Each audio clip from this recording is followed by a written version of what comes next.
இன்றைக்கி 13th டே. அப்புறமா இன்றைக்கி வந்து மண்டே. இப்போல்லாம் கடைக்கு ஏதாவது காய் வாங்க போனோம் அப்படின்னா நானும் தங்கச்சி அப்படி தான் போவோம், இல்லைனா எங்கள் சின்னம்மா போவாங்க.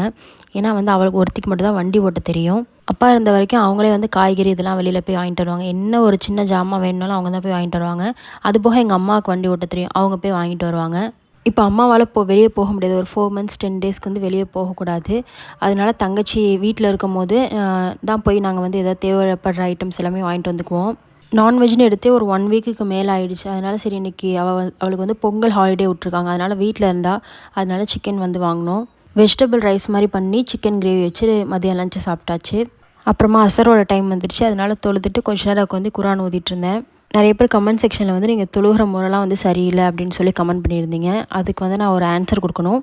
நான் போன வீடியோவில் சொன்ன மாதிரி நான் ஃபுல்லாலாம் எதையுமே காட்டலை, நான் கட் பண்ணி தான் காமிச்சிட்ருக்கேன். அதுலேயும் சில பேர் குறை கண்டுபிடிச்சி இது இப்படி பண்ணக்கூடாது அப்படி பண்ணக்கூடாதுன்னு சொல்லியிருந்தீங்க. நானுமே வந்து சின்ன வயசில் மதரசாலாம் போய் ஓதி ப்ராப்பராக ப்ரொசீஜராக எல்லாத்தையும் கற்றுட்டு வந்து தான் நான் வந்து தொழுதுறேன் ஓதுறேன் எல்லாமே செய்கிறேன்.